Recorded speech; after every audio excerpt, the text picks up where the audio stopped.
जय श्री कृष्ण दोस्तों, आप सभी को वैशाख के शुक्ल पक्ष की मोहिनी एकादशी की बहुत बहुत शुभकामनाएं। 2026 में मोहिनी एकादशी आ रही है 27 अप्रैल दिन सोमवार को। बात करें मोहिनी एकादशी के पारण का, तो पारण जो होगा इसका 28 अप्रैल दिन मंगलवार को सुबह में 5:43 से लेकर के सुबह के 8:20 तक होगा। तो इस अवधि के अंदर 28 अप्रैल दिन मंगलवार को आपको मोहिनी एकादशी का पारण कर लेना है। आज के वीडियो में हम जानेंगे कि बहुत ही सरल तरीके से मोहिनी एकादशी की पूजा किस तरीके से कर सकते हैं। इस पूजा को आप घर के मंदिर में भी इसी प्रकार से कर सकते हैं या फिर विशेष चौकी स्थान लगा करके भी कर सकते हैं। तो देखिए, जिस भी स्थान पर आप इस पूजा को करिएगा उसे स्वच्छ कर लीजिएगा। उसके बाद वहां पर इस तरीके से आसन दे दीजिएगा, फूलों का, या आप चाहें तो अनाज का आसन भी दे सकते हैं। इसके बाद आप भगवान श्री हरि विष्णु का छवि विग्रह जो भी जिनकी भी आप पूजा करते हैं उन्हें विराजित कर लीजिएगा। उसके साथ ही आप भगवान श्री गणेश जी को भी विराजित कर लीजिएगा, क्योंकि बिना भगवान श्री गणेश की कोई भी पूजा जो होती है वो पूर्ण नहीं मानी जाती है।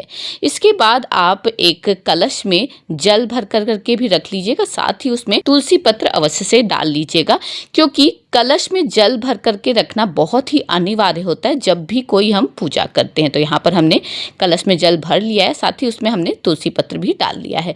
दीपक भी प्रज्वलित कर लेंगे। दीपक पूरे पूजा का साक्षी होता है। आप शुद्ध घी या तिल के तेल का दीपक प्रज्वलित कर सकते हैं। उसके बाद दीपक प्रज्वलित करने के बाद अपने हाथों को जल से अवश्य ही धो लीजिएगा।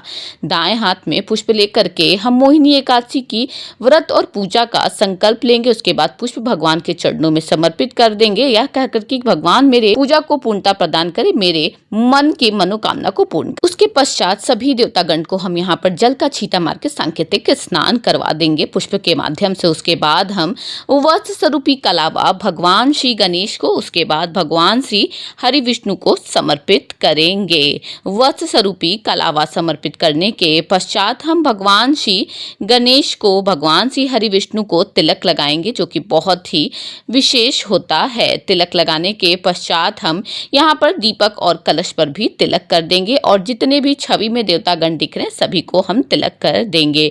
इसके बाद हम यहाँ पर भगवान श्री हरि विष्णु को हल्दी का तिलक अवश्य ही करेंगे, क्योंकि भगवान श्री हरि विष्णु को हल्दी जो है वे अत्यंत प्रिय है। तो अगर उन्हें प्रसन्न करना है तो हल्दी का तिलक उन्हें अवश्य ही लगाया करिए। उसके साथ ही चूंकि ये ग्रीष्मकालीन एकादशी है तो इसमें हम चंदन का तिलक भी बहुत प्रिय है, तो अवश्य ही उन्हें हम ये लगा देंगे। तो यहाँ पर हमने तिलक लगा दिया है।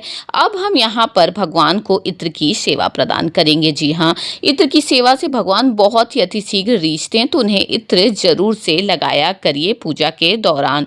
तो यहाँ पर हमने भगवान श्री गणेश को, हरि विष्णु को, सभी देवतागण को इत्र की सेवा प्रदान कर दी है। उसके बाद हम यहाँ पर भगवान श्री गणेश को उनका प्रिय दुर्वा और गेंदे का फूल समर्पित करेंगे। उसके साथ ही भगवान श्री हरि विष्णु को उनका प्रिय पीला पुष्प कनेल का, साथ ही हम उन्हें तुलसी पत्र अवश्य ही समर्पित करेंगे। भगवान श्री हरि विष्णु इन दो चीज़ों से बहुत ही अति शीघ्र रीझते हैं, तो उन्हें जरूर समर्पित करिए। तो यहाँ पर हमने पुष्प समर्पित कर दिया। बहुत ही प्रेम से धूप दिखा देंगे। धूप की खुशबू से वातावरण भी सुगंधित हो जाता है, भगवान भी बहुत ही प्रसन्न हो जाते हैं। धूप दिखाने के पश्चात हम यहाँ पर भगवान श्री गणेश को अलग से भोग लगाएंगे, क्योंकि भगवान श्री हरि विष्णु के भोग में हम तुलसी पत्र का प्रयोग करते हैं, जो कि भगवान श्री गणेश के भोग में नहीं उसका प्रयोग किया जाता है।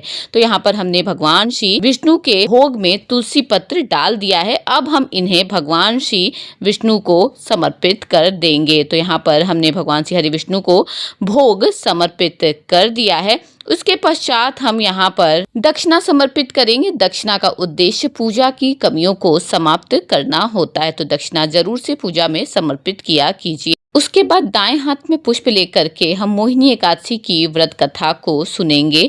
कथा सुनने के पश्चात जो हमने अपने दाएं हाथ में पुष्प लिया था उस पुष्प को हम भगवान श्री हरि विष्णु के चरणों में समर्पित कर देंगे। उसके पश्चात हम बहुत ही प्रेम से भगवान की आरती करेंगे। आरती करने के इच्छुक हैं तो ठीक है, नहीं तो आप 5 या 7 बार आरती को क्लॉकवाइज घुमा भी देंगे तो आपकी आरती को पूर्ण मानी जाएगी। तो यहाँ पर हमने हमने भगवान श्री हरि विष्णु की आरती कर ली है। अब हम आरती खुद ले लेंगे, पारिवारिक जनों को दे देंगे। उसके बाद हम आरती को जल से शीतल अवश्य ही करेंगे, जो कि बहुत ही अति अनिवार्य होता है। जल से शीतल करने के पश्चात सबसे अंत में हम पूजा में आई हुई त्रुटियों के लिए भगवान से क्षमा याचना करेंगे। तो इस प्रकार से यहाँ पर हमारी मोहिनी एकादशी की पूजा बहुत ही सरल विधि से कैसे की जाए मैंने आपको बता दी है।